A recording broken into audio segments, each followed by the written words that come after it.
Bueno, queridos todos los que me ven y me escuchan, gracias. Para empezar, muchas gracias por todo lo que me dicen y ha empezado una cosa curiosa. Espero no perder amigos porque el ejercicio de comunicación y de periodismo que hago, porque soy un periodista. Estudié periodismo en la Facultad de Estudios Superiores de Aragón, que antes era la ENEP, la Escuela Nacional de Estudios Profesionales Aragón, en la Ciudad de México. Eso fue hace 30 años. Luego ejercí en Televisa, básicamente, los primeros 8 años de mi carrera, produciendo programas en la radio y la televisión. Luego de ahí pasé a varios grupos radiofónicos, ASIR, Grupo Radio Centro, que fue el último en el que trabajé, Radio 13, dijéramos que estuve en los inicios de Radio Ibero, y así un montón de cosas, ¿no? Allá en Oaxaca, en Pachuca, y luego en los Estados Unidos también, donde he tenido una participación no muy destacada, digamos, por serias razones, pero al fin y al cabo uno participa. Entonces, gracias porque desde hace tiempo, es decir, del 2005 para acá, hace 14 años, decidí ser independiente de los medios de comunicación. En el año 2005 yo renuncié a Grupo Radio Centro porque no convenía a mis intereses. Me corrieron primero de Televisa en el año en el 98, porque descubrí una serie de anomalías que estaba haciendo Ricardo Rocha, ¿verdad? Ahí en esa estación. Como represalia corrieron a mis hermanas de allí, luego me corrieron a mí, luego me regresaron, porque un conductor que metía mucho dinero, pues pedía que yo fuera el conductor de su programa y volví. Y así, ¿no? Entonces, como nunca cuajé con los intereses malévolos de estos grupos en los que trabajé, es decir, nunca dije nada que ellos quisieran que yo dijera. Y como nunca dije nada que ellos quisieran que yo dijera, bueno, pues entonces nunca pude ser uno de esos conductores destacados o líderes de opinión en México, lo cual hoy agradezco muchísimo. Nunca he estado comprometido con nadie, absolutamente con nadie. Nunca he recibido un dinero mal habido de nadie, mucho menos por mentir, mucho menos por decir eso que iba en contra de lo que yo pensaba. Y lo que yo pensaba, bueno, pues es parte de mi realidad, de cómo veo el mundo y de cómo pienso que las cosas deben ser o cómo deberían de funcionar. Por allí tuve el gusto, después de trabajar en el gobierno, en el primer gobierno, digamos, democrático de la Ciudad de México, encabezado por Cárdenas. Y allí después tuve el gusto de conocer a Agustín Sánchez González, un amigo al cual le mando un saludo caluroso. Agustín fue director de comunicación de allá. Y yo estuve trabajando con él. Fue una experiencia grata, linda, hermosa. Y a través de eso logramos transformar la vida cultural de la Ciudad de México. Estoy convencido de eso, dijeran los presidentes. Estoy convencido de, ¿no? Pero creo que lo hicimos y se hizo muy bien para beneficio de la ciudad. Y creo que es el marco cultural por el cual ahora se rige la ciudad. Y esa Ciudad de México tiene ahora uno de los movimientos culturales más importantes en el mundo. Estoy temblando de frío porque acá en el norte donde estoy, esta tarde se ha puesto sumamente fría. Así que no crean que estoy nervioso, tengo frío, me he quitado la capucha, ¿no? para que puedan verme con claridad. Entonces, pues ahí está, y este ejercicio periodístico, les decía yo que en el año de 2005 decidí independizarme cuando en Grupo Radio Centro, que ahora le han salido tantos trapos al sol, coartaron muchas veces mi libertad de expresión, me censuraron, me sacaron de programas, me dijeron que cuando yo tenía un programa cultural no podía hablar de política, lo cual me parecía absurdo, cuando que la política va ligada a la cultura y viceversa. La política es parte de la cultura de una nación. y la cultura es parte de la política de una nación, ¿no? Entonces, bueno, me hicieron como quisieron hasta que un día dije, basta, y me fui de ahí y me independicé. Desde entonces he sido un comunicador independiente, como les digo, sin mayores logros realmente, sin mayores logros, porque no he sido un Jorge Ramos, afortunadamente. Lamentablemente no he sido una Carmen Aristegui, que creo que es una persona que ha abierto y abrió una brecha de comunicación importante en nuestro país. Tampoco un Gutiérrez Vivó, que estuve a punto de ser contratado como su productor, pero no acepté por el bajo sueldo que me ofrecían. Y tampoco he sido como otros comunicadores que ahora tristemente veo que caen lamentablemente porque se descubren cosas indebidas. Hablando del caso de los intelectuales como Krause, ¿no? Que ahora, como les dije, de comprobarse lo que se dice, bueno, pues es lamentable lo que pasa eso, lo que pasa, lamentable. Tampoco he sido afín a los intereses de personas o de grupos de poder dentro de los medios de comunicación, y miren que vi un montón de cosas, y decidí salir con la frente en alto, digamos, ¿no? Por eso creo que no alcancé los altos vuelos que yo esperaba.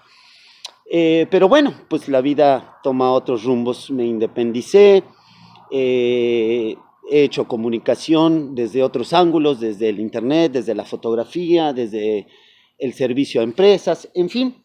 Y después de allí, bueno, pues decidí emigrar, salir de México, porque personalmente para mí la situación en aquellos años, en el 2008, era insostenible para mi persona. Seguir viviendo en un país con las características de México. El otro día revisaba las notas que llevaba yo al psicólogo, porque estaba, dijéramos, tomando terapia, y una de las cosas que me afectaban era lo que sucedía en México.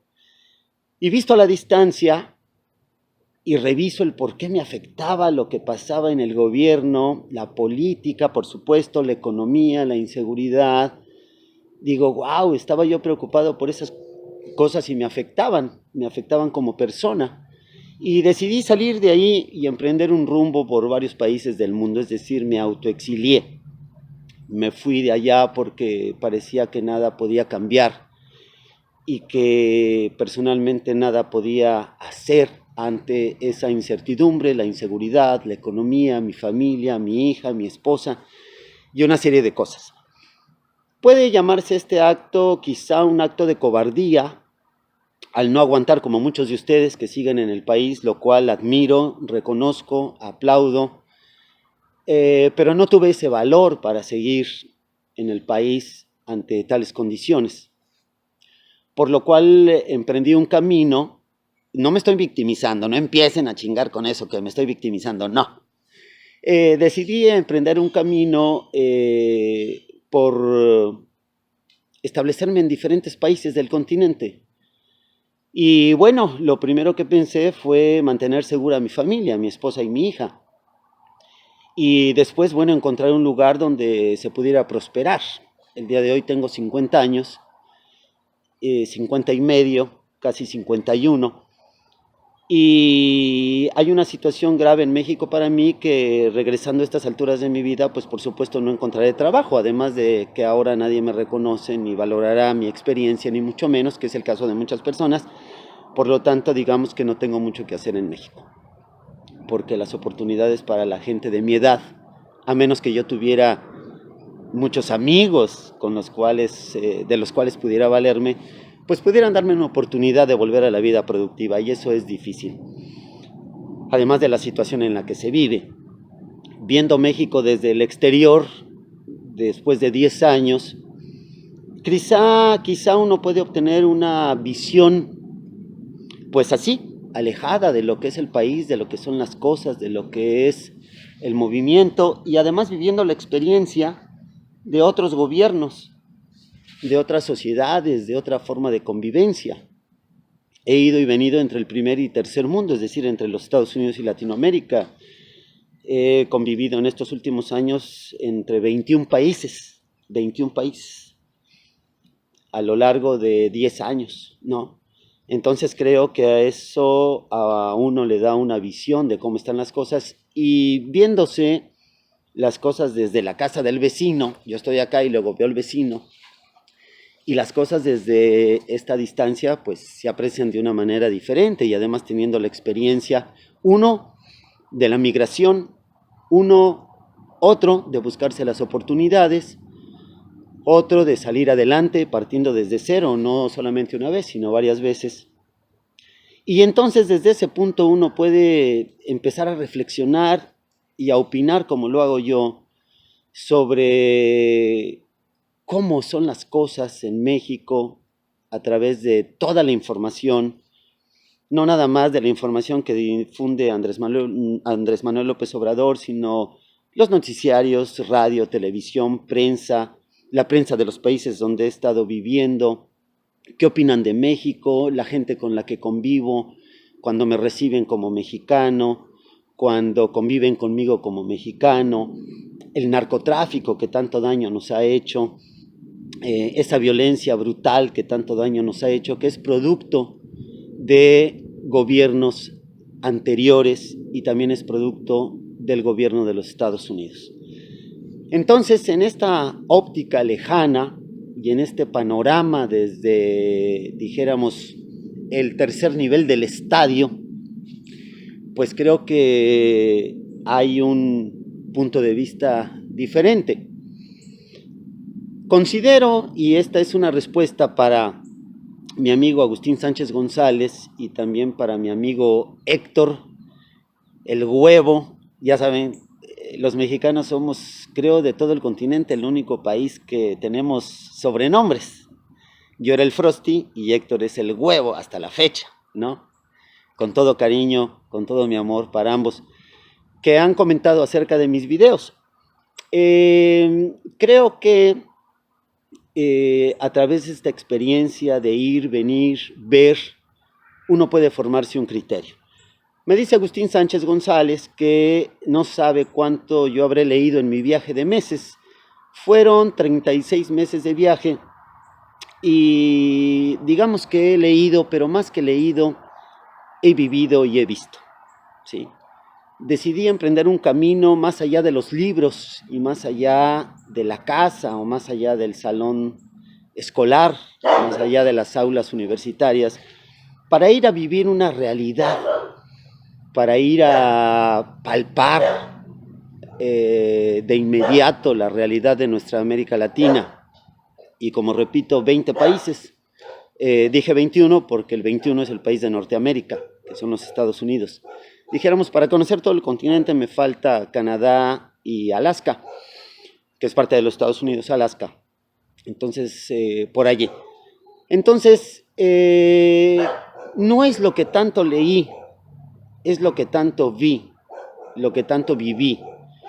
Porque no fui de paseo, no fui 3 días, estuve por meses en diferentes países trabajando, involucrándome socialmente, participando culturalmente y viendo su política, no participando porque como extranjero pues uno no puede participar de esa manera, digamos, ¿no? En cuanto uno quiere participar políticamente, como en muchos de mis videos del viaje en mi canal de YouTube de los viajes, en cuanto uno opina sobre la política de los países, los ciudadanos se ponen bien bravos. Y tienen razón, por supuesto, por supuesto. Por eso es que yo tengo un video donde digo, bueno, y Vargas Llosa, ¿qué chingados hace opinando de México? Si cuando uno opina de Perú, siendo un extranjero, los peruanos se ponen bravos, y los colombianos, y los chilenos, y los argentinos. Claro, autodeterminación de los pueblos, ¿no? Entonces, ¿qué tanto leí? Más bien, te pudiera platicar qué tanto vi, qué tanto viví, ¿no? ¿Cómo lo percibí? Porque trabajé, gasté, comí, paseé, platiqué, me involucré socialmente con la gente y te puedo decir, y les puedo decir, que esa experiencia me da, dijéramos, los elementos para poder hablar de esto que expongo. En cuanto a mi amigo El Huevo, que me dice que tengo una serie de desinformaciones y verdades a medias, puede ser, claro, es aceptable, porque dijéramos, y vamos a partir de lo subjetivo de la realidad, partimos todos de la información que se distribuye y de ahí formamos un criterio. Ahora habrá que ver cuáles son las fuentes de las cuales proviene esa información para que podamos tener ese criterio. Cierto es que una de las artimañas que han ocupado en las redes sociales, empezando por uno de los grandes maestros de eso, que es Steve Bannon, que si ustedes revisan los artículos es un maestro de la mentira, del descrédito, de la desinformación, de la injuria, de la calumnia. Y esa desinformación va dirigida precisamente a la gente que no tiene acceso o no sabe cómo acceder a otro tipo de información. Es decir, la mayoría de la gente sigue viendo la televisión y la mayoría de la gente ve el internet por entretenimiento, no por información ni formación. Y entonces este ha sido un caldo de cultivo extraordinario y gordo para esta serie de delincuentes de la comunicación. De esa manera ganó Donald Trump, de esa manera ha ganado Bolsonaro, de esa manera intentaron no dejar llegar a Andrés Manuel López Obrador a la presidencia. Que, para concluir esto, porque ya se está haciendo largo y vamos a hacer la parte 2, es decir, la pregunta acá sería, ¿cuál es el delito de una persona que propone que las cosas se dejen de hacer como se habían venido haciendo para un bien común? ¿Cuál es el delito? Ahora, ¿consideramos muchos de nosotros que las cosas que se habían venido haciendo eran las correctas porque de esa manera solo nosotros estábamos bien y nos iba bien? ¿Y los demás qué? ¿No? El delito es proponer que las cosas no se deben hacer como se habían venido haciendo durante tantísimos años para que en un futuro podamos ofrecer garantías a las personas que vendrán a sucedernos en el territorio que hoy ocupamos.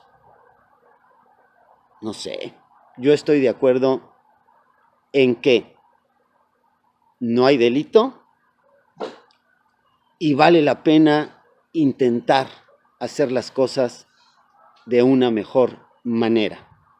Como en todo, puede fallar, ¿sí? Como en todo.